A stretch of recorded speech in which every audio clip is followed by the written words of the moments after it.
Good morning, sweet world, and welcome to the No Dunks podcast on the Athletic Network. It's Monday, January 4th, 2021. I'm J.E. Skeets, rolling this morning with the Bass Master, ripping them lips, Trey Kirby.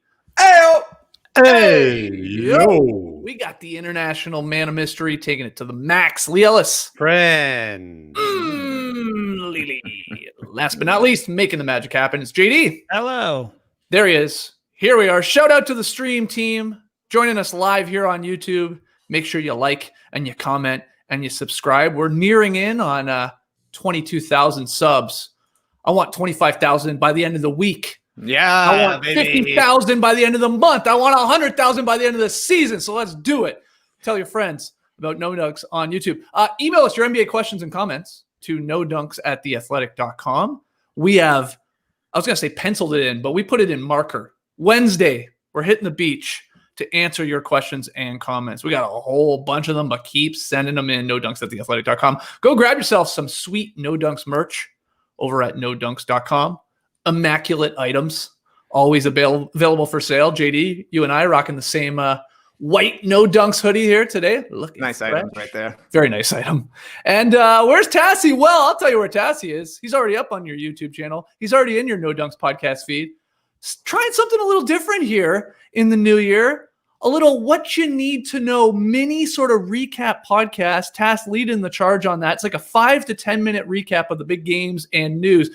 I'm looking at it like a little nice appetizer here before the main course. So that's already up on your No Dunks podcast feed, already up on YouTube. Tass and JD knocking the first one out of the park, and that's going to continue. That's going to be like, ideally like a Monday through Friday thing. Tass will be back here and there during the daily show, the longer format show. So you're going to have even more No Dunks in your life, Lily. Can you handle it, mate? Oh, I think I can, yeah. Not just a what you got, a what you need as well. That's right. What you need to know. Again, go check that out. It's a perfect way to sort of like keep up on what's going on, and then we'll do the deep dives here. And that's what we're doing on Monday. Always a blast, these shows. Usually long because we're doing weekend winners and losers. Spoiler 2. The wedgies are back, baby. Man. Back in 2021. Yes, I told you, man. They come in bunches, and they were coming fast and furious over the weekend. Trey's got tweet of the night. We got lots here, so let's get into it. We're actually going to flip it on its head here and start with losers of the weekend, Trey, because you had such a fantastic spin on one. I thought that we got to lead with it. So, Trey, NBA weekend loser of the weekend goes to. Well, Skeets, to be completely honest, coming into 2021, I wanted to be purely positive energy. Okay. But I got to say the losers of the weekend are the Steph Curry haters. How dare you? Biggest losers of the weekend. The people who were on Twitter all weekend complaining, can Steph Curry carry a team? Steph Curry is overrated. Steph Curry is back. 62 points in a win against the Blazers yesterday, 21 in the first quarter. It was a career high for Steph. It was a Chase Center high, which is something that people were caring about last night. It felt like 2015 all over again. In particular to me, November 2015, when Steph Curry basically won his unanimous MVP, just coming out and dominating, shooting every time he crossed half court, knocking down the threes. That's what it felt like to me last night, especially when Steph hit the three to put him to 59. The Warriors get a stop on the other end. They come back down. Draymond drops it back off to him for the three with 62. Steph runs down the court doing the Jason Terry arms out. It felt like a throwback to 5 years ago. After the game, Steph Curry literally said, cue the Jordan meme. I took all that personally. He said that in a press conference. Yeah. I love a high haters performance. It's Jordan-esque to do it. Curry last night, incredible. If you were hating on this guy over the weekend, straight up, you're a loser. I'm sorry, it's 2021, but you're a loser. I don't think you're wrong there. It's a nice reminder, Lee, that there are few things more enjoyable to watch in sports, really, than than Chef Curry when he's cooking, and he had to go in there 62, as Trey said. And just having fun, as you mentioned there, Trey. That one that gave him the 62 was just like a kid out there shooting baskets, having fun with his friends, which is great. And that's what Steph brought to the game when he really exploded onto the scene, that joy and that emotion of just having fun out there, which is great. But I have to be honest, like, I know there was some chit chat out there about Steph, he's not that good anymore, and he needs to have a good season to define his legacy. Like, that's all bullshit anyway. Like, anyone with any credibility or respect doesn't think that Steph has to go out there and prove anything to anybody. He changed the game. He changed the league. The Warriors for a couple of years there were the most incredible thing to watch, largely because of what Steph Curry did. And we're still seeing the ramifications of the way that he played and shot the ball playing out today. You see guys like Damian Lillard, for example, shooting from like 10 feet behind the 3-point line. That didn't happen consistently until Steph started doing it. So all that sort of nonsense and noise. I mean, look, to be honest, I was deep diving into Cobra Kai 3 this weekend, so I didn't see a whole lot of it on Twitter. But good. When I saw the people this morning, on Twitter were just like, he shut up the haters. I'm just like, no one of any responsible credibility in the media said anything that made any sense anyway about Steph. He's a Hall of Famer. He's absolutely moonwalking into the Hall of Fame. He's only building on his legacy. Will he win another championship? Who knows? Maybe, maybe not. Will he win another MVP? Maybe, maybe not. But that stuff doesn't matter for what he has done for the game already and what he continues to do. He's an incredible role model, incredible player. And it was great to see him actually, with a little bit of fire last night, being like, I really want to go out there and send a message. And he did that. And it was a great win and a great result for him. Yeah, we are giving the haters loser of the weekend, but we should, in a weird way, be applauding them, right, Trey? Because if this is what it takes to get Steph Curry to just like shoot every time, good on you. I mean, keep talking your shit. Because I'll ask you this: was it a coincidence this career night happened against Lillard? Because that's where a lot of the chatter comes from, right? I mean, especially after what happened the game prior, where the Blazers hammer the Warriors, and there's always been this pitting of like, is Lillard a better point guard, better than Curry at this point? I don't think it's much of a coincidence. I know they're playing in the back-to-back situations here, the old baseball series, but he's obviously saw the tweets, heard the chatter, and I'm sure saw the comparisons, and so he picks the right team or right player to go up and drop 62 on. No. I don't think it's a coincidence, Skeetsy. Like you're saying, people are saying, is what Steph Curry does now special anymore? Damian Lillard can do it. And there was some incredible moments between Curry and Lillard in this game, trading threes back and forth. Damian Lillard does play the most Steph Curry-like game in the league, but it's still a Steph Curry-like game. And I don't think it is a coincidence that Steph would come out and put up career-high numbers against Lillard. I mean, surely it helps going against the Blazers, not a lockdown defensive team. But it's just great to see Steph get untracked. It's a great throwback, man. When Steph Curry is rolling, there are few better watches in the NBA. Yeah. And it felt like it's been a long time since we've seen Steph really be truly in the zone. Yeah, but what's wild with this, the 62 career high, not 15 3-pointers, Lee. He was doing a lot of it inside the arc. He hit 8 threes. Don't get me wrong, 8 to 16 from 3. But that's pretty pedestrian for Steph Curry, let's be honest. 10 of 15 from 2-point range. He made 18 and 19 free throw attempts. Trey mentioned it. Sure helps when you have got Cantor and Melo out there in high pick and roll situations. You can attack that. You can exploit that. And he did. I knew something was brewing in this game. I don't want to pat myself on the back here like I'm Horowitz or something like that. But I knew something was brewing because at the end of the first quarter, he had 21. So I'm tweeting that out like, oh, this could be a big one. But then the final possession of the first half, Kelly Oubre Jr. was on a fast break. He got tied up. It was a jump ball. The Warriors somehow come up with the ball. So final possession, Curry's isoing on the wing. He drives into more help. Then he keeps driving, and his layup gets blocked by Nurk, okay? A pointless sort of play at the end of the half. But it was how Curry reacted to getting blocked that I noticed. He was like pretty pissed off. The ball came back to his hands, and he sort of gave it a couple angry dribbles, and he's got his mouth guard hanging out of his mouth. And you can actually see him. It's pretty cool. You can see him mimic to himself, I should have shot the floater. Like he's sort of like, he's like mentally going, why did I beat my first guy. Then the second guy came. I probably had a chance to float it up there, and I kept going to the rim, and then Nurk got me at the rim with the blocking my layup. But he's like, it was there. It was there. I should have shot that. I should have had that little flutter. So he was just feeling himself last night. And again, like you guys have all said, it's so great when he explodes. And it was a weird one because it wasn't 15 threes. It was attack. But you know what I really love? 31 shot attempts. Plus, Skeets mentioned the 19 free throws. That's a whole bunch more shooting possessions as well. For 5 seasons, the Warriors have been a team that's kind of a system. Like Steph Curry makes the system work. Klay Thompson makes the system work. But Steph is the kind of guy who will give up the ball, run around a bunch, and get it back. He was just shooting every single time last night. And that's what the Warriors need from Steph Curry this year.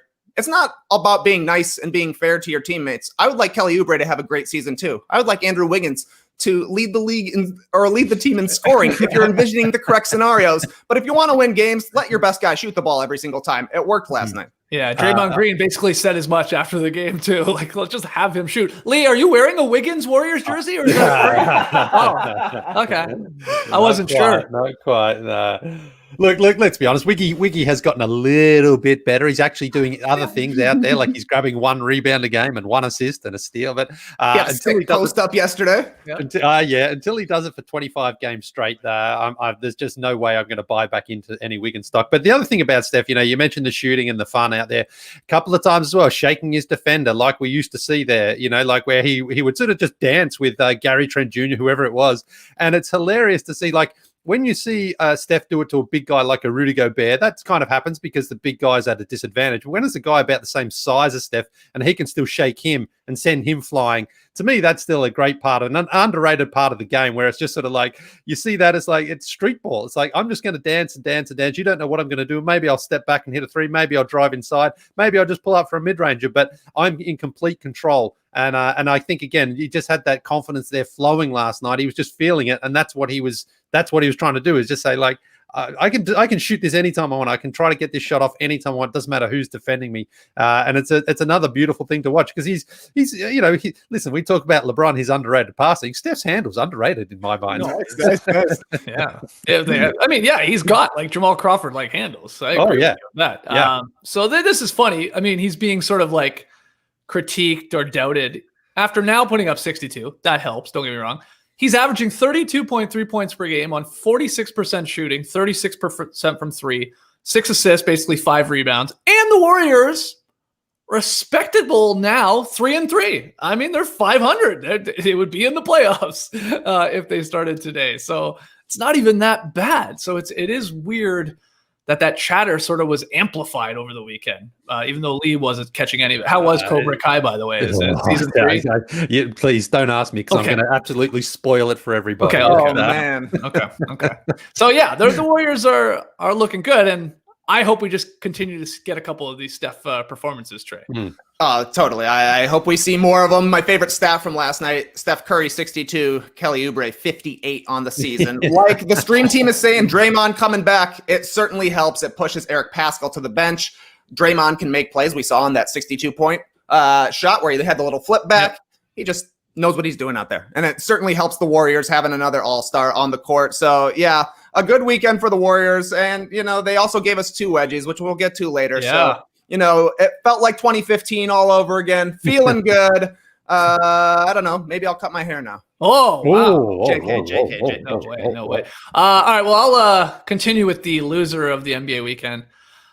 I got to give it to the Kings, which is incredible. Last week, I was talking up the Kings. I was all on board. Never do it. But I did say, if you remember, I said, now that we've talked glowingly about Sacramento, something will happen. It's inevitable. They're the Kangs. Someone will get injured or something will happen. Well, everything basically went wrong.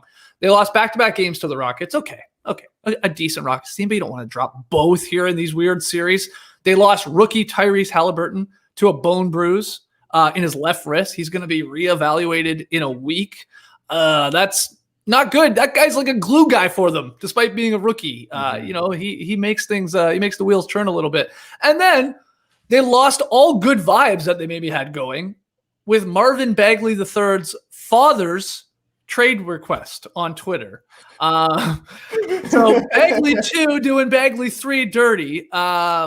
It's pretty damn silly. Now he deleted the tweet, but he's basically saying trade my son ASAP because he's not getting, the opportunity that obviously Father Bagley thinks he deserves. Because Bagley's minutes in the second half of games has been cut pretty drastically, but it's not like he's really like earning them hardcore. I mean, he's averaging 12 and 8 and he's shooting 38%. And I'm bumping that up in about 25 minutes per game, which is, by the way, 6th on the team. So it's not like he's buried on the bench or anything.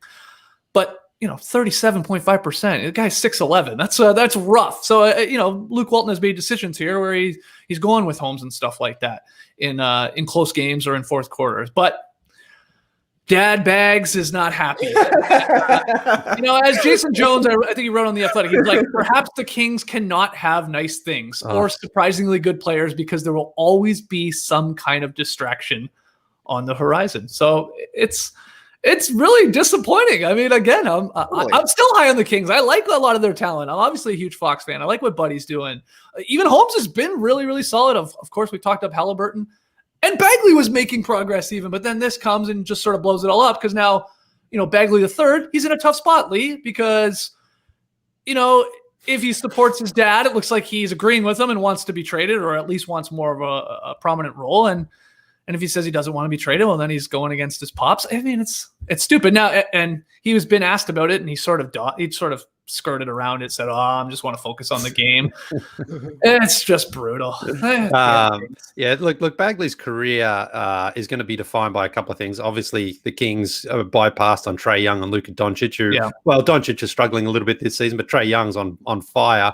But also Bagley's been really battling injuries for a lot of his career. He hasn't really been able to get out on the court for long periods and show what he's good, because I think he's a capable player. He can stretch the floor. He's a big guy. He's an okay defender. But until we see a sustained period of performance from him, you can't really be going in there saying, I want out of the Kings. I mean, this is a situation where you really should be the one who's, taking the Kings to that next level, because I think he is a talented player. He's one of those guys you just got to stay healthy, stay on the court, and just see if things can come together. But it's the Kings. And again, as you sort of mentioned there, things always sort of seem to just blow up in their face. They had a good start, 2 good wins over the Denver Nuggets. Buddy Hield hasn't really said anything, certainly that I've seen. He wanted to be out of there in the summer. He was liking tweets that were saying getting traded to Philadelphia 76ers, but He's been good.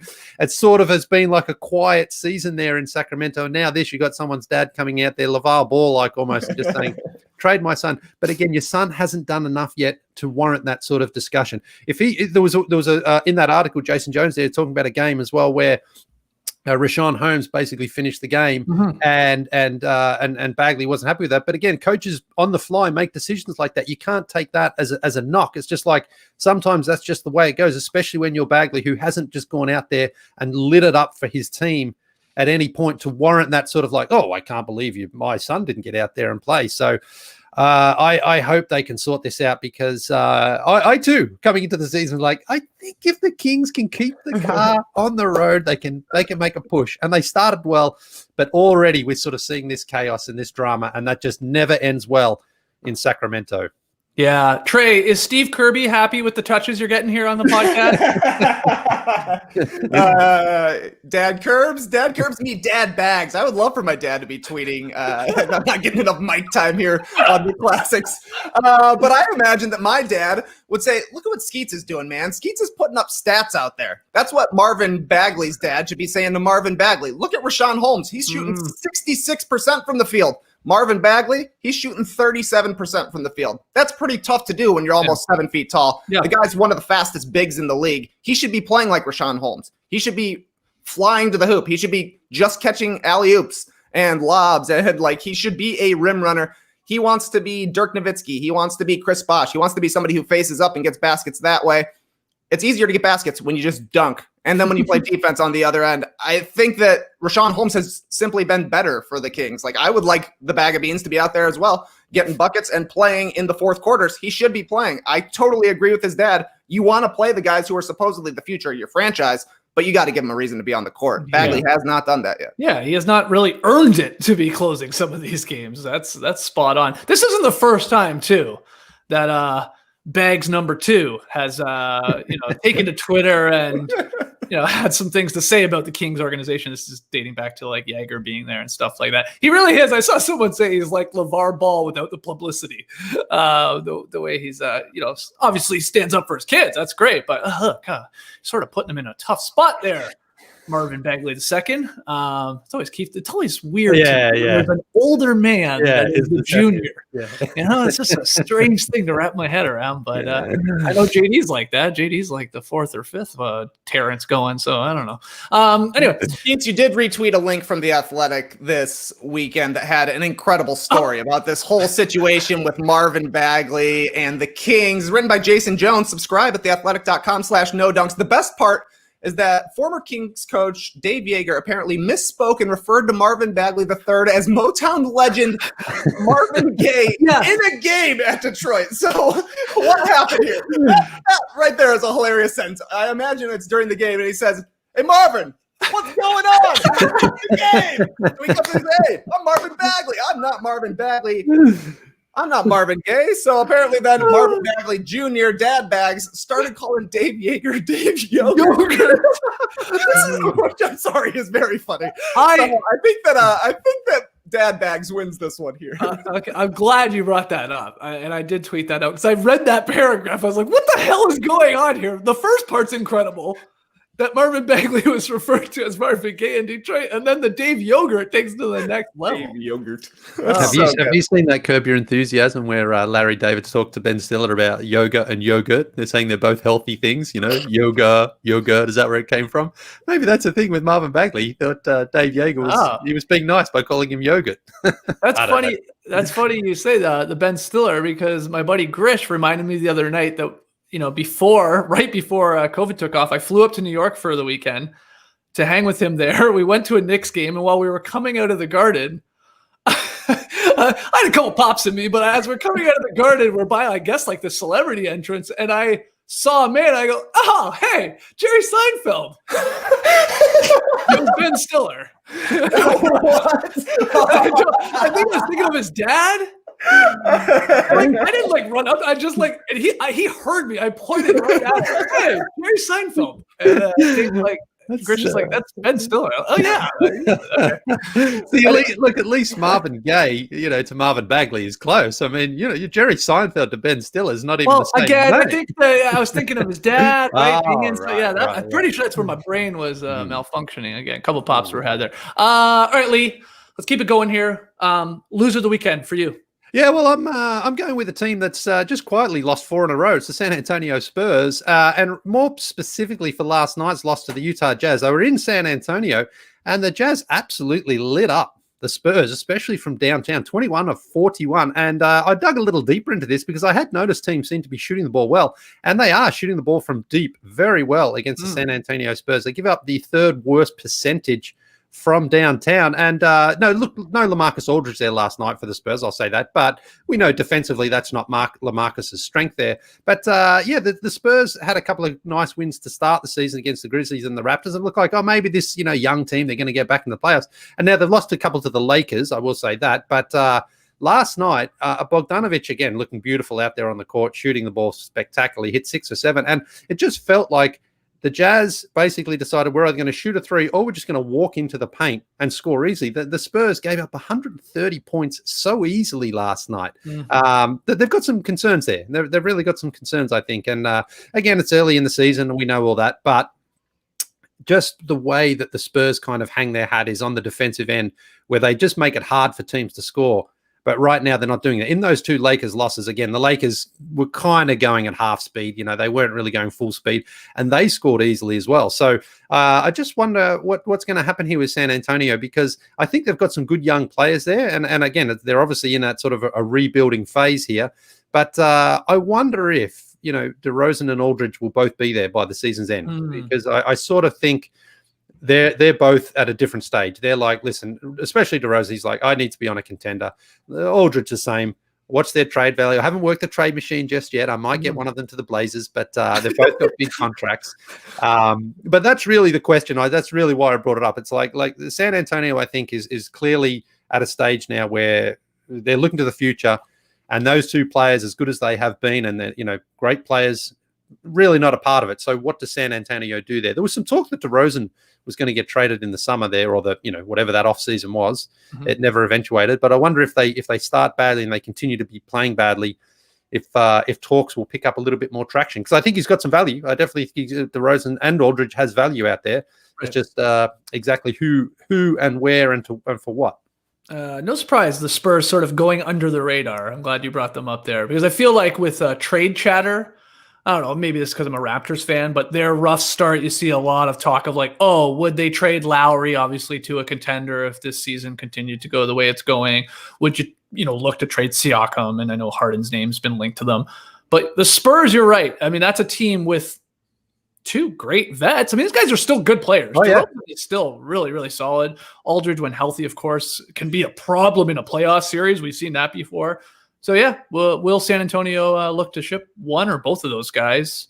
Not easy because of contracts, but can be done. You can trade anybody, of course, in this league. So, yeah, something to watch. Good one, San Antonio there. And this is the year that it might actually happen. The Spurs are famous for never making in-season trades, right? But you look at their salary cap, DeRozan, Aldridge, Rudy Gay, even Patty Mills coming off the books for next season.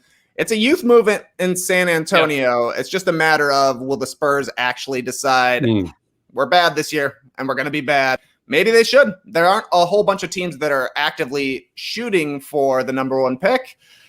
If it's a slow start to the season and it continues for the Spurs, why not actually make a move here? Maybe you can get a first-round pick for either DeRozan or Aldridge. Somebody will take their deal for a half a season, right? Like they're both players who have shown that they can show up in some playoff series. DeRozan will be good as a fourth option. Aldridge will be a great second big or starting supplemental big to bring in. But I don't know. It feels like the DeMar DeRozan showcase at the beginning of every season. He comes out, he shoots threes, he passes the ball, he looks like a totally different player. Then he falls back into line of being DeMar DeRozan. But now's the time. Somebody pick him up. Yeah. All right, Trey. A couple mini ones here for before we move to winners of the weekend. Who else you got on the loser list? Just a little mini loser here to the Brooklyn Nets. I'm not Concernicus about them yet, but they lost 2 over the weekend. They got smashed by the Hawks in a revenge game. I remember we had the 300-point early in the week. Then we had John Collins just crushing one on top of Jared Allen in a big win by the Hawks. And then the Nets barely lost to the Wizards yesterday. They had 2 shots at the game winner. Kyrie had a good look. Kevin Durant had a good look. Those could have easily been wins for the Nets, but kind of under the radar. They've lost 4 of 5 since Spencer Dinwiddie went out. They've yet to commit to defense, and it just kind of feels like Steve Nash is actually going to have to do a little bit of coaching right now, figuring out the right rotations, way to get defense on the floor, way to get guys to commit to defense, to actually playing on both ends of the court, because the Nets haven't tried to stop anybody yet. They've been trying to outscore teams, and it worked during the first week of the season. It worked that first game against the Hawks, but it's not going to work every single night. That being said, if Kevin Durant makes 2 12-footers, the Nets are really good still, right? Yeah. Like if Kevin Durant hits a jumper he had against the Hawks, or maybe it was against Hornets, I think. Exactly, yeah, right over Biombo. He missed that one. He had this one against the Wizards. If those go down, those are easy Kevin Durant shots, all things considered. We're talking differently, but it's been a weird start for the Nets. They look great the first week of the season. Second week, not so much. Yeah. Nash made an interesting decision to go with Jeff Green at the 5 last night down the stretch there, Lily. Like, go small. And it sort of backfired. They gave up a huge offensive rebound late, the one that eventually led to Beal finding Bryant, who had a great game inside. I'm just saying, maybe a little surprising that Jared Allen isn't out there in that situation, because I get the reasoning is, spread the floor, more room for KD and Kyrie to operate. But the counter is like, do those guys need, Jeff Green in the corner to really get it done? Or maybe keep your talented big center in there for a little defensive backbone. And, he can also contribute inside and on the boards. I think maybe obviously played that one wrong if I'm taking a shot at my boy Steve Nash. Well, it feels to me, though, watching the Nets, when you have Kyrie and Kevin Durant out there, they just kind of think like, we can win this game anytime, because these 2 guys can both win it for us. Like against the Wizards as well. It's like they don't know how to close out games. They're going to botch it at the end, and they nearly did. This was actually a hilariously fun game to watch. I really enjoyed it, because the Wizards did everything possible to try to give it back to the Nets. Westbrook took that awful shot from 30 feet out with about 40 seconds to go. It clunked off by a mile, and he just stood there going, wasn't that a beautiful shot? While Timothée Luwawu-Cabarrot went down the other end and scored. And in that fourth quarter, Westbrook had a couple of just awful plays. Like he hit some shots, but he also like backed in and threw the ball away. And it was just terrible at the end. And then even the Wizards to get the win or to get themselves in front there, Beal missed a shot and they got a lucky offensive rebound. Then he drove inside, and I think it was Hachimura who dunked it for them. So this was basically a game that the Nets, like, you just think they are just going to win this on a Kevin Durant buzzer beater or a Kyrie Irving buzzer beater, but it just didn't drop for them. But a fun game. But yeah, I just sort of feel with the Nets, they don't lock in defensively because they just feel they don't have to when you have that much offensive weaponry going forward. And you mentioned those game there against the Hornets. They also miss that one, but we just know it's a matter of time before Durant hits those shots and Kyrie hits them, and the Nets pull those victories out, and they get the win. But it didn't fall for them last night. That said, you got to add some defense to eventually win a title. Oh yeah, for sure. Long term. Long term, the Nets do have to get much better because the Hawks scored easily against them on whatever night that was, Friday night. That was another great game, 2 great games between those two teams. And then you saw the Hawks the night later really struggled to score at home against, I can't remember who it was, but they lost that game. Trying to keep track of this. Yeah, but my point being exactly that like the Hawks scored so easily against Brooklyn. And Brooklyn, that was another fun game, another no defense game. But yes, if you are a legit title contender, you have to at least play a better D than the Nets are playing right now. Yeah. I'll give a loser of the weekend to the Suns. I'll make this quick. And here's why. You sort of said it there, Lee. There was a lot of great basketball on yesterday, specifically, all weekend long. And, we didn't have a show on Friday, so it's sort of a long weekend for us, NBA-wise. But on Sunday, I was excited when I'm looking at the schedule for Clippers Suns. A bit of a later game, but not a stupid late start for us East Coasters. It was starting at 8 o'clock. So I was excited all day. I was like, all right, this is going to be good. But I was finishing up the Wizards-Nets game. That was great down the stretch. I was watching LeBron take over against the Grizzlies, who were rocking the Vancouver throwbacks on their old court. He just completely took over, LeBron.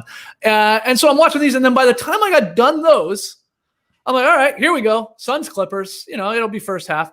It was 60-29 Clippers. God damn it, Suns. Like, I was so excited. But what happened? This is the NBA. Phoenix starts chipping away. In the fourth quarter, the Suns pulled within a point, I think, with about 10 minutes to go. I mean, a ton of time. Cameron Johnson hit a 3. And so, of course, I'm invested in this game, but I knew it. I was like, you're going to come all the way back, basically, and still lose the game, and that's what ended up happening. Now, it was very entertaining because we had Devin Booker and Paul George going at it. Icy.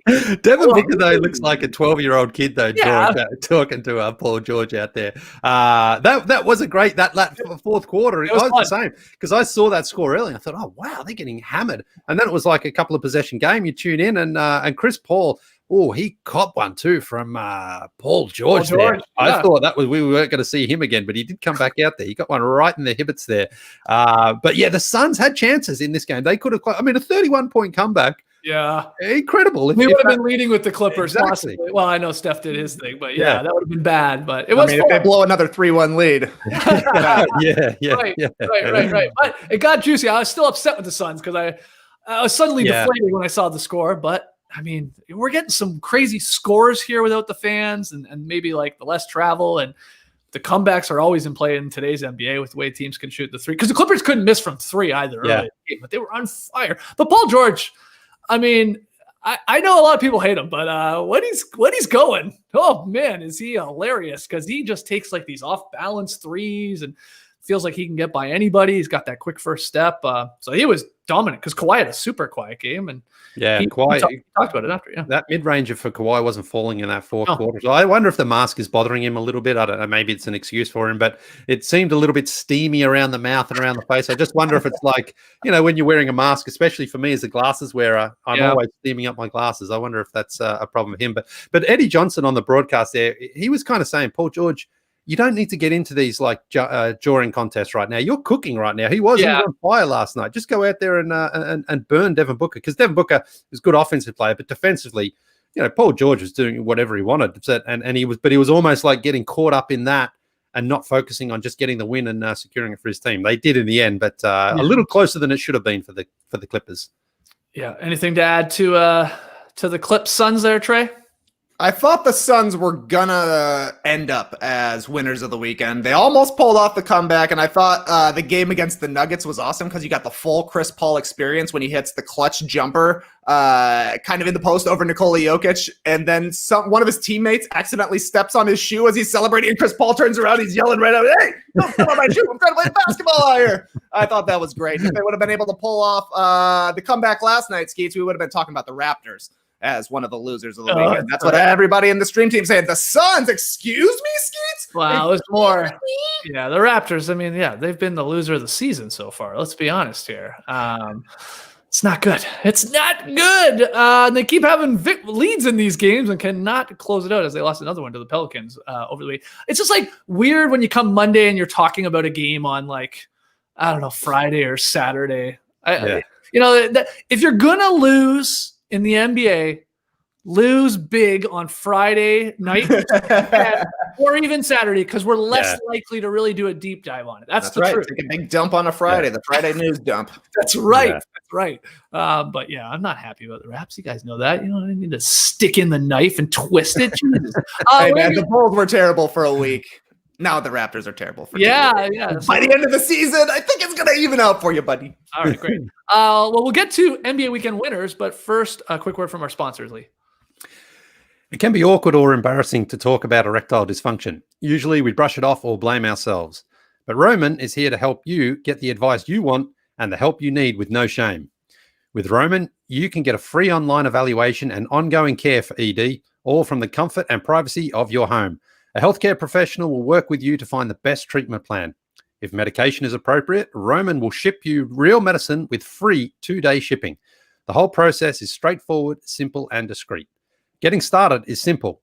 Just go to getroman.com/nodunks and complete an online visit.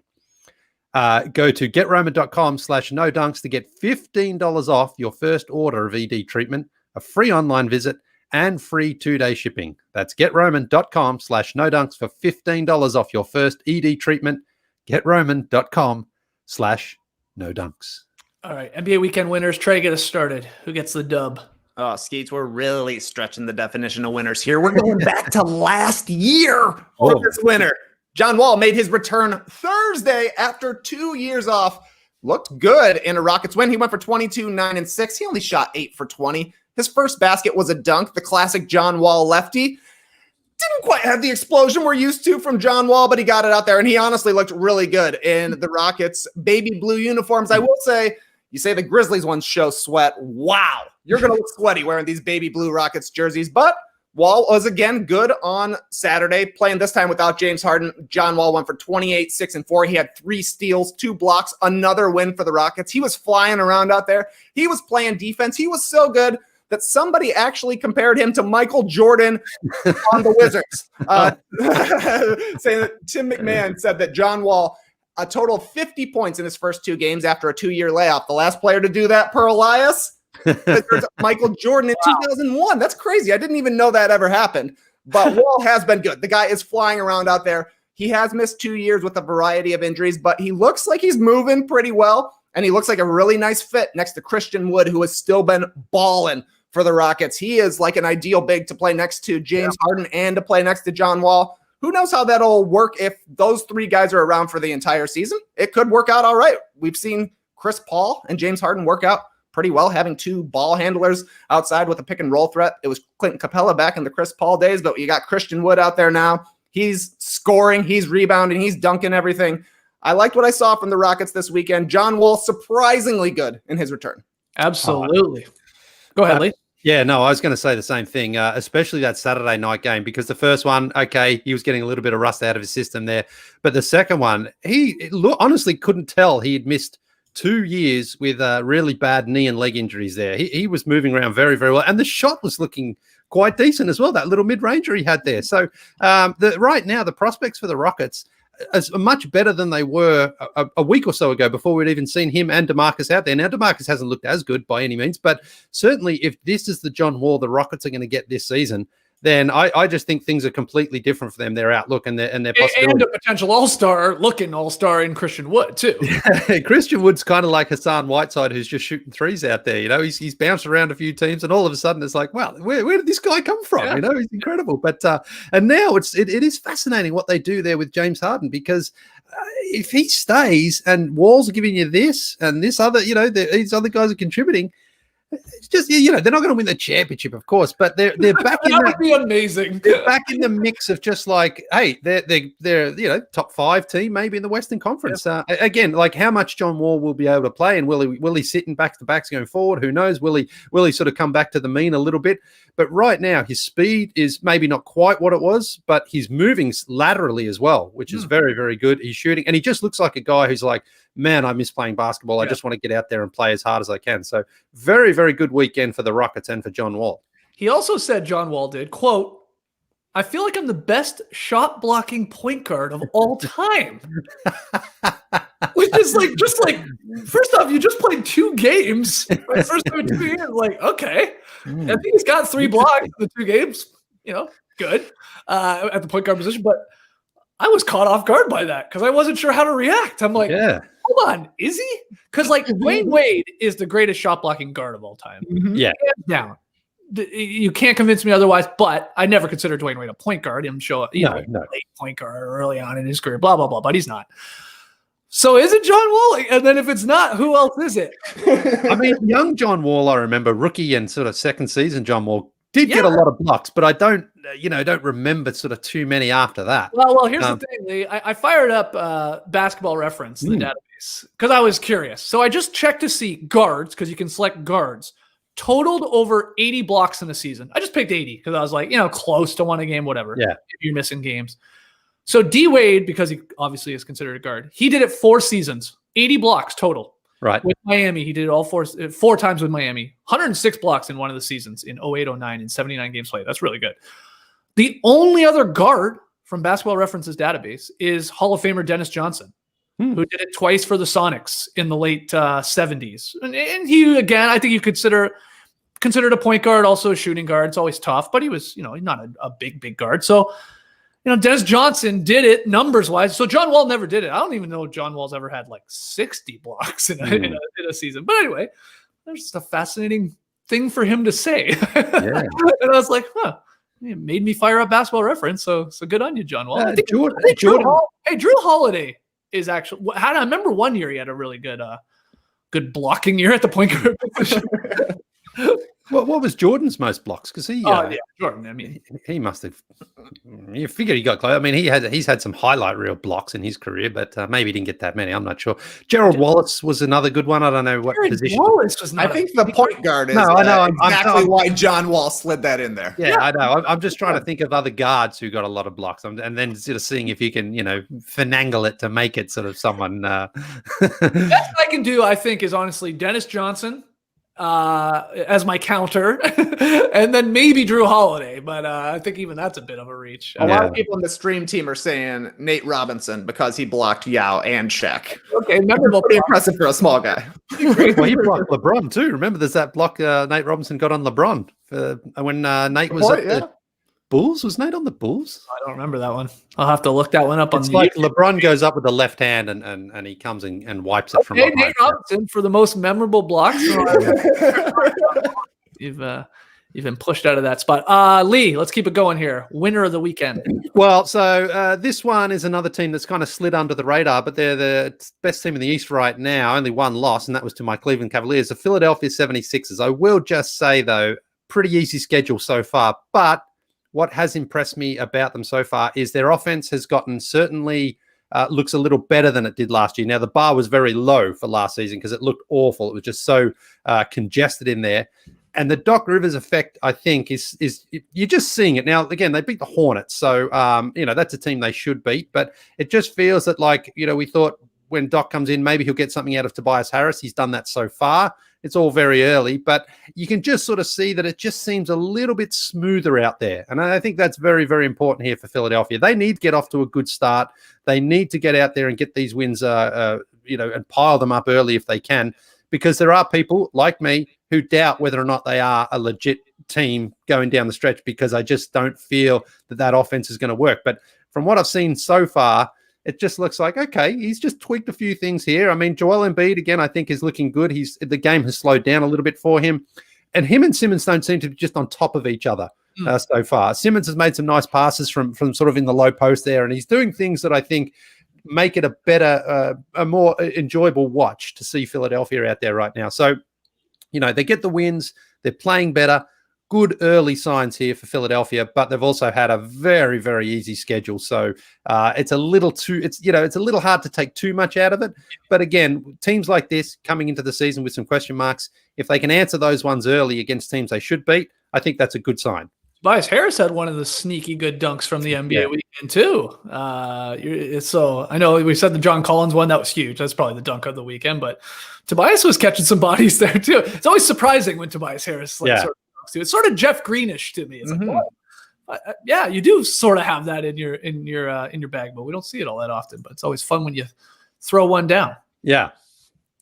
I'll go next. Celtics. Well, specifically, I could go Jaylen Brown as winner of the weekend, but I'm going to also go Jason Tatum from what happened on Sunday. He had 24 points, 12 assists for Boston in the sort of revenge win over Detroit. Jaylen Brown is on fire too, so I want to point that out for all the Beantown boys and gals out there. He can't miss right now. But Tatum, superstar Tatum, down the stretch. Final minute of this game versus Detroit on Sunday. This was the first game, so I was really zeroed in because there's nothing else going on, and I don't care about football. Though, congrats to your Bears, Trey, I should say. I know you're. Oh, yeah. Oh, what a Sunday for the Bears. Yeah. To lose a game to the hated Green Bay Packers and still make the playoffs. It doesn't matter. Very excited. I think you're playing the Saints, right? You got the Saints in the playoffs. Oh, yeah. Okay, so anyway, Tatum on Sunday afternoon, 34 seconds left. He sets up Jalen's three to give the Celtics the lead. Huge, just a playmaking. It is setting up guys and go to the guy that's on fire. You can't miss Jaylen Brown right now. Then he blocks Derrick Rose's driving layup attempt. Great D there, totally clean. And then 3 seconds to go, let's call it that, drops Blake Griffin. They get the switch, sort of shakes him. Blake stumbles, pull-up jumper, just total control, puts the Celtics up 2. And he's not done. Blake is going to get a bit of a deep heave from 3 to try and win this thing at the buzzer, but Tatum sort of steals / blocks it, stalks it, if you will, where he sort of hits it on the way up, whatever I think it was officially called a block, but prevents him from getting it up, and it was clean and just closed out the game. I mean, that's what you want. That's the superstar. Hit the big shots, set up guys, and play some defense if you can as well, and he did it twice. So nice little bounce back from the Celtics, who have not, I've not blown anyone away here early in the season. I think somebody has said they're surviving, not thriving. But closing games though. With what those two are doing, especially Tatum and Brown, that's a nice bounce back from, again, the loss where they lost on Friday to the Pistons, where they couldn't score down the stretch. They missed their final 10 shots. I mean, we would have probably had the Celtics, I think, as a loser of the weekend if they dropped both of those games to Detroit. And instead Tatum says, no, not on my watch. We're going to win this. I thought that was impressive. Actually, yeah. I mean, if Tatum fouls Blake on that shot and maybe loses the game, but he got it just so clean. He just sort of poked at it. Yeah. Yeah, that's the perfect way to play. He didn't go for a big hack or anything like that. He just sort of put his hand there, and Blake almost pushed the ball into his hand. Yeah. But yeah, if you screw that up and Blake goes to the free throw line and knocks them down and they lose the game, then it's Tatum's the GOAT for the other reason for being called the GOAT, But yeah, he's Tatum and Brown right now. It's incredible combination they got there, and both of them just seem to be able to really make clutch plays for the Celtics. You got to love the in-season growth, too. It feels like we're already seeing Jason Tatum improve over the course of a couple of weeks, right? The first week he had 2 game-winning shot attempts. One was a bank-in step-back 3. One was a missed step-back 3. This time he's creating for a teammate, getting a wide-open 3 for Jaylen Brown on a night when Jason Tatum had a career-high 12 assists. You'll love to see the upgrade in playmaking. And then this time, the jumper wasn't a step-back 3. He got to a little closer, hit maybe a 20-footer for the pull-up to ice things. It was really nice. Both Celtics and even Marcus Smart, I would say, are filling in perfectly for Kemba Walker right now. Marcus Smart's not going crazy with the shot attempts. He's playing a lot more in control right now as a point guard. Tatum is handling some playmaking. Jaylen Brown is handling some scoring, honestly, just getting the ball and going and scoring, which is something that isn't, sometimes he can be more of a finisher than a creator. And I think he's been a great creator to start the season so far. So yeah, it's going to be on Kemba to see how he fits in with this team, the way they're playing once he finally comes back. Absolutely. All right, Lee, back to you. What do you got? Well, I'm going with my Wizards for getting that win last night. I mean, we've already sort of talked about a lot there with Brooklyn. How many teams do you have? I need to keep track. You're wearing a Warriors jersey. Well, Bradley Beal. My Cavs. Now you said my Wizards. Yeah, Bradley Beal. Longtime Knicks fan, of course. Yeah, long-time Knicks fan, yeah. But Beal, because talking about that game again last night, Westbrook took that shot with about 6 seconds to go, 30 foot out, and just admired it while Luau Cabarrot got the layup, right? Yeah. On the next couple of possessions, Westbrook, whether it was by design or not, was basically out to the away from the play. And Beal was just like, I'm not giving you the ball, man. I'm just going to do it myself. And Beal went into create mode. He missed that shot, got the rebound. And then he went back inside and you thought, oh, well, he's going to try to score this ball here. Instead, made a beautiful pass to Hachimura, who dunked it. And the Wizards closed out the game. I mean, they're a funny team, Washington, because I just don't think they're very good at all. But they somehow pulled out the victory last night when you just sort of think that they would have lost it because of the offensive power of the Brooklyn Nets. And again, that like Westbrook, he works hard, of course, he's a competitor, but he still just takes some bad shots, some bad shots. He's not a good 3-point shooter. And this one, again, 6 seconds to go on the clock. That's not like clock running out. You've got time to drive, to get a little bit closer, to make some other play. But instead to shoot it and then to double down on that awful shot by just standing there admiring it was just terrible. So the Nets, the Wizards somehow pulled off that victory last night, and congratulations to them because they need absolutely any they can get. They've got 2 now on the season, 2 in a row. Yeah, so the Wizards are back. Wizards are back. You love to bury Westbrook any chance you can get, but I will say there is that one camera angle where Westbrook shoots the 3 and is just holding the pose for whatever reason, despite missing the damn shot. Well, his man is running back.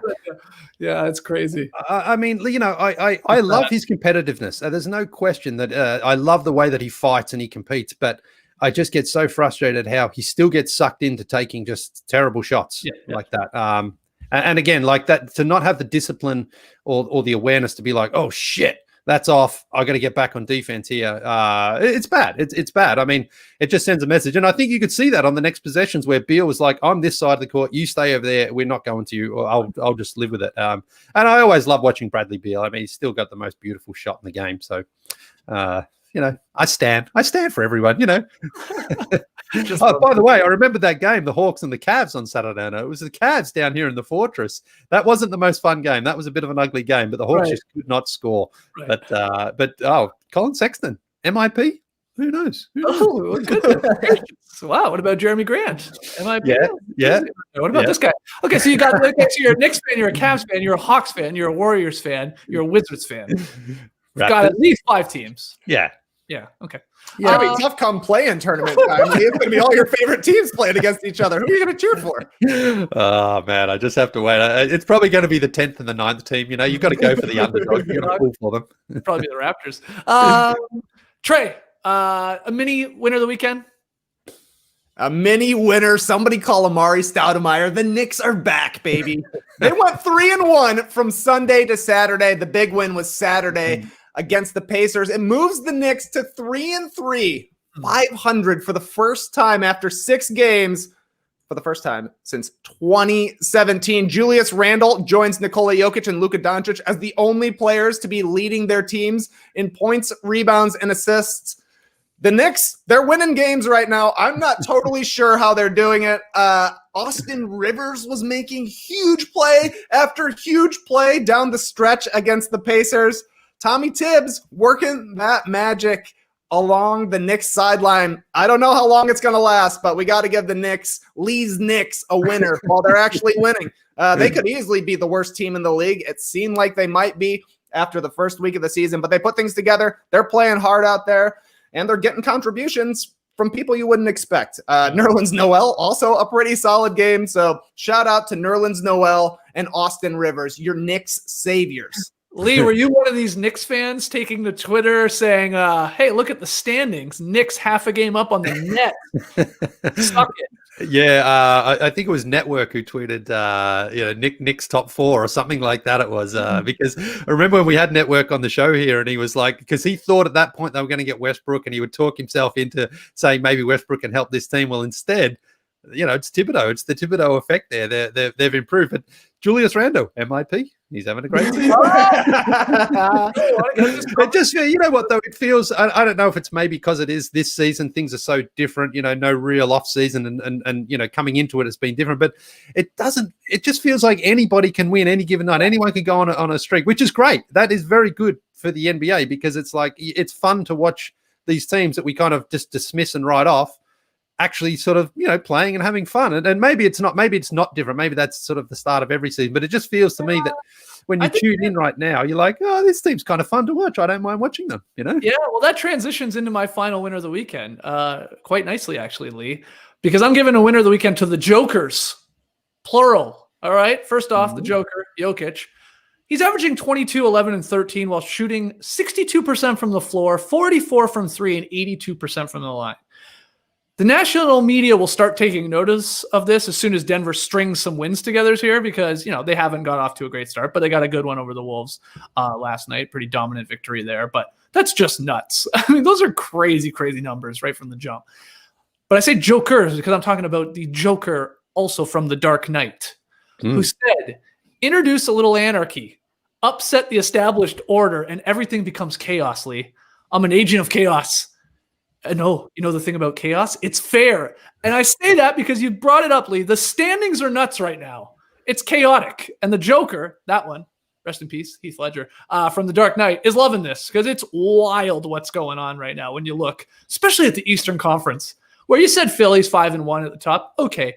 But then it's the Magic, the Pacers, the Cavs, and the Hawks in 2, 3, 4, 5 spot at all 4 and 2. You got the Knicks would be in the playoffs at 3 and 3. They're tied with the Bucks, who would be your 8th seed.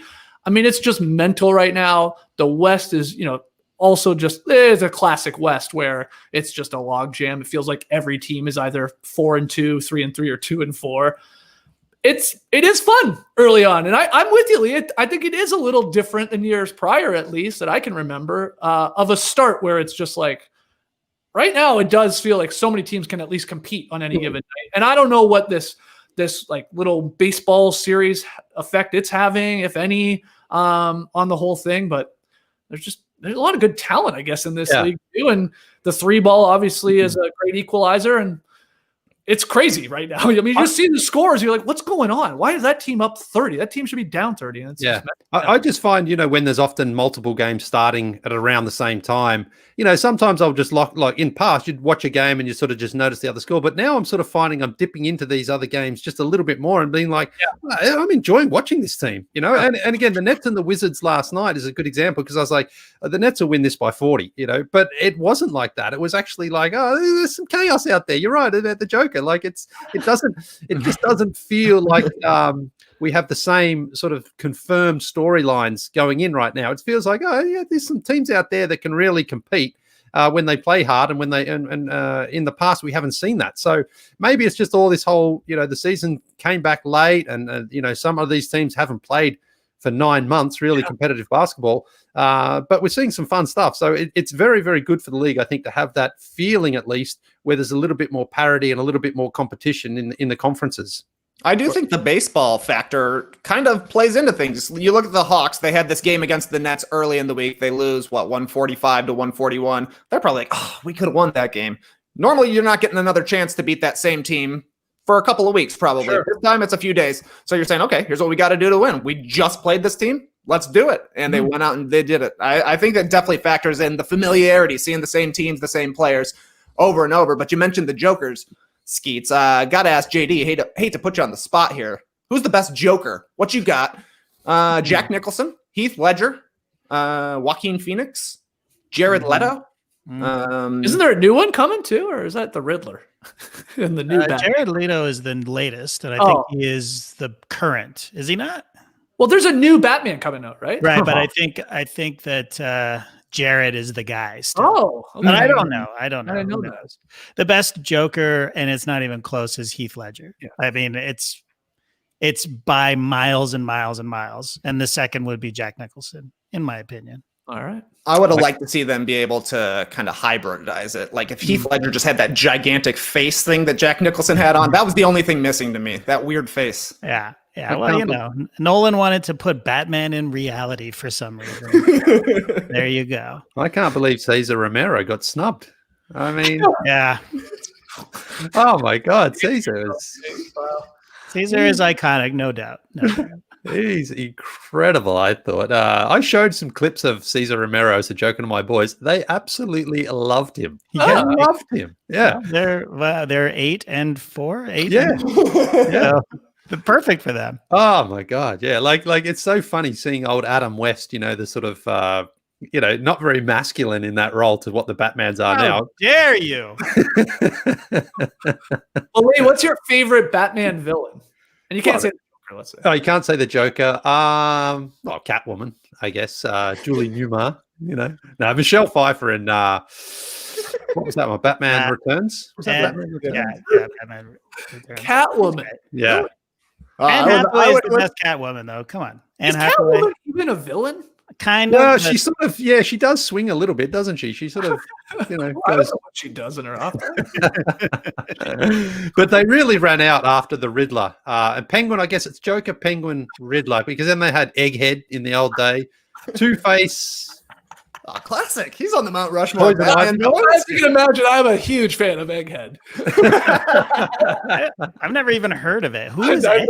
Egghead. He was back in the day in the old in the 60s show. That was, like I say, they just I used to watch it as a kid, and I remember it was like Joker, Riddler, Penguin, and then it'd just be like, the Mad Hatter, I think, was one as well. But these guys only got like 1 or 2 shows because no one really wanted to see that. Can you explain Egghead for? Well, he just had an egg on his head, like that. Was he smart at least? It's like a normal sort of like he's some crazy villain. Must have been smart, right? Or maybe he scrambled something. I don't know. He loved eggs. Threw eggs. But yeah, he just didn't. You remember that movie Eggheads? I think with Conehead? Aykroyd. Oh, Coneheads. Yeah, maybe that was it. Yeah, yeah. Tangent. Wow, hell of a tangent. I'm glad we go there. All right, so those are our losers and winners of the NBA weekend. Let us know who we missed. I know you guys will in the stream team, or tweet at us at No Dunks Inc. We still got the wedgies to show you. Got some news as well, but first, our final break to hear from our sponsors. Ever since the holidays, my kids have been building like crazy. Legos, bath toys, marble runs, Minecraft worlds, Magnetile zoos, etc., etc., etc. When you're a kid, you get to build fun stuff all the time, but when you're an adult, not so much. Sure, you can build a business or a house or a strong to quite strong portfolio of stocks, but that can be more stressful than fun, and you can't eat a portfolio of stocks. Enter Magic Spoon. Not only do Magic Spoon cereals have 0 sugar, 11 grams of protein, and only 3 net grams of carbs in each serving, now you can build your very own custom variety box from your favorite flavors. That's fun. That's fun. You guys think it's fun? I absolutely think it's fun. I too think it's fun. You want fruity and blueberry together? Go nuts. You want to spice it up by mixing cocoa and cinnamon? I applaud your decision. You like classics? Maybe you mix peanut butter and cocoa. The world is your cereal bowl. Magic Spoon is keto-friendly, gluten-free, grain-free, soy-free, low-carb, and GMO-free. Right now, you can save $5 off your first order by going to magicspoon.com/nodunks and using our promo code NODUNKS to grab a variety pack today. Magic Spoon is so confident in their product that they're offering a 100% happiness guarantee. If you don't like what you taste, they'll refund your money, no questions asked. So head to magicspoon.com/nodunks. Use promo code NODUNKS to get $5 off your order. Let's build. Awesome. It was announced over the weekend that Hall of Famer Paul Westfall passed away at the age of 70. As a player early in his career, he contributed to the 74 Celtics championship, but most know that Westfall's peak years came as a member of the Phoenix Suns. He would make 5 All-Star games, 4 All-NBA teams, and then later he would have a long coaching career, including leading the Suns to the NBA Finals in '93 in a loss to MJ's Bulls. So Sending, of course, our condolences to the Westfall family, his wife Cindy and their entire family. Lee, what do you remember of Paul Westfall? Were you old enough? Well, of course, the Phoenix Suns in the '93 series as the coach is what he's what I most remember about him. Obviously, because that was when they were down against the Lakers in the first round. They were down 0-2. They lost the first 2 games at home, and he came out and said, "We're going to win this series here." Now, of course, what else is he going to say when they're down 0-2? But they did come back and win that series, and then they went to the finals and obviously came sort of close to beating the Bulls there, but a Phoenix legend and a Phoenix lifer. And you mentioned he won the championship there with Boston, but it wasn't until he went to Phoenix as a player that his career really took off, and he made the finals there with Phoenix as a player as well, in the Hall of Fame. Great scorer, a very nice reputation around the league. Everyone speaks highly of him, and sad to lose him. We sort of knew this day was coming probably about 6 months ago, I think, when it was announced he had brain cancer that was terminal. So sad for him and his family, but in the basketball world, a very accomplished, loved figure, and he will be dearly missed. Yeah, to bring up another sort of MJ comparison here on the show, Trey, I saw Justin Kubatko on Twitter. Westfall averaged 20-plus points per game with a 50-plus field goal percentage for 4 straight seasons, and the only other guard in NBA history to do that with a longer streak is Jordan, doing it 5. He was efficient, an efficient scorer, Paul Westfall was. Yeah, seems to be a great player, but like Lee, I mostly know him from the 1993 finals, coaching against the Bulls, coaching that awesome Suns team that to me was maybe the coolest team the Bulls faced during the dynasty. It's them or the Sonics, to create that team around Charles Barkley to maximize his talents, to play a fast, scoring-based style. Those are some teams that would not be outside the norm in the NBA today, and that was 27 years ago at this point. So Paul Westfall, ahead of his time, no doubt about it. Going to be missed. Cancer continues to suck. Yeah, absolutely. Steve Kerr pointed out too, this is ahead of my time, but they used to have those horse games back on CBS, like during halftime of the games of the week.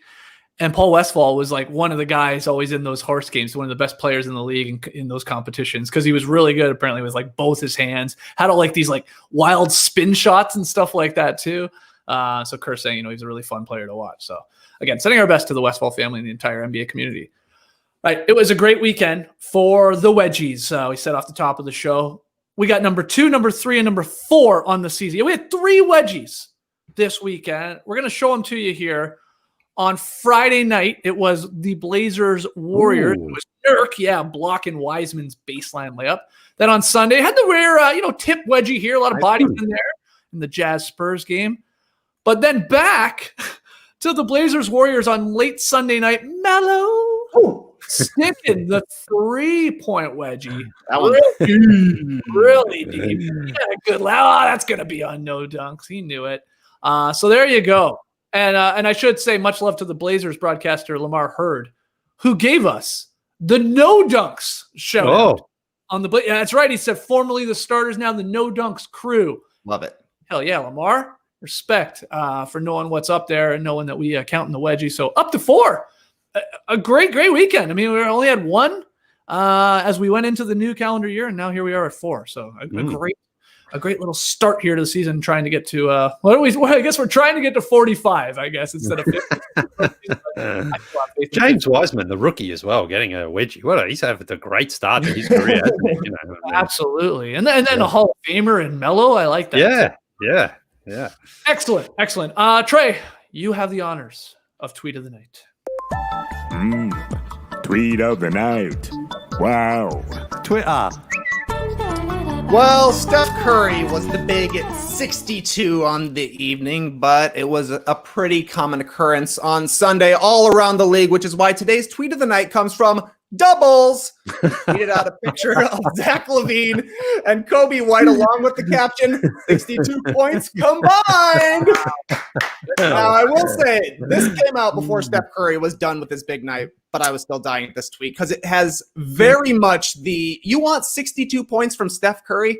We got that at home, but at home is really Kobe White and Zach LaVine combining to score for 62 points. Nonetheless, a huge for the Bulls. 3-1 on the week. And I mean, Steph Curry might have had 21 in a quarter, but Zach LaVine had 23 in the first quarter. I mean, I don't know if that means that he can carry a team on his own.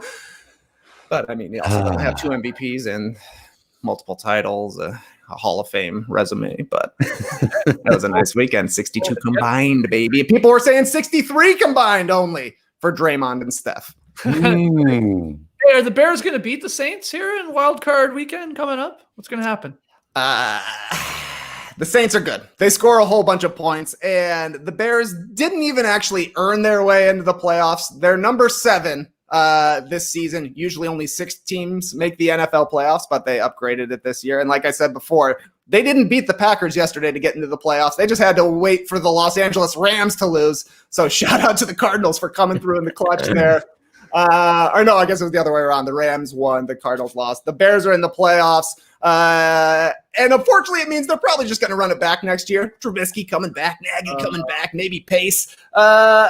It feels the same watching the Bears and the Bulls, but I'm happy. It was a good Sunday. All right. I can't wait to talk about it next Monday because I think that's like one of the later games on the weekend. I don't know if it's a Saturday or Sunday night. I just see the schedule going around on Twitter. All right. Good luck to the Bulls. And the Bears. Pick 'em standings. Just to recap, because we didn't pick a game the last time we talked to you before the new year. I'm 4-2. Tass and Lee are 3-3. Trey's 2-4. Tonight's game, Celtics Raptors. Ooh, yes, run it back from last year's East semis where the Celtics beat the Raps in 7. Raptors favored by 2.5 in this one. Now, is that because the Celtics are in a back-to-back situation here? Possibly. I don't know. Raps, have lost a lot of games, been in a lot of games though. So Toronto's favored by 2.5. Who do you have, Lily? I mean, the Raptors have to break through for a win sooner or later. Against the Pelicans, they fought their way back, but Siakam's struggles continue, and now he's going up against the man who owned him in the bubble in Jaylen Brown, who is on fire. But the Celtics playing a lot of games lately. Give me the Celtics, but the Raptors, oh, man, they have to break through sooner or later. But you're taking the Celtics. I'm taking the Celtics tonight, yes. Okay. Yes, sorry. Yeah. Trey, go ahead. I don't know if this is a swerve, Skeets. The Celtics have been better than the Raptors this season, but the Celtics are coming in. This will be their 3rd game in 4 nights, and like Lee's saying, the Raps, they just need a win. They can't be the worst team in the league. They're not going to be the worst team in the league, and they've had some success against Boston in the past. Give me the Raptors. Yeah, buddy. The Raptors are winning tonight. You can lock it in. Why? Because I will be standing tonight. Oh, boy. He's bringing it out. We got to get crazy. We got to turn this season around. Celtics, sorry, you're losing tonight, Beantown boys. Raps to cover the 2.5. And I believe he's not here, but I think we have Tass's pick. Let's roll this. Give me the Raps. The last time Jason Tatum hit a game-winning shot, they lost their next 2 games. Tampa Bay's going to put a hurting on his old team. There you go. Okay, I like that. I didn't know how that was going to work, but I actually find that very funny. We just go to Tass for his pick. So 3 of us got the Raps. Lee going with the Beantown boys to cover. Keep in mind, the Raps can win the game. Yeah. Can still cover. That is the great part. All right. That's me. That's me. Hey, congrats, buddy. There's no leaves even out there. 2021, 1 show in. And we got a leaf blower. Amazing. All right, let's call it there then.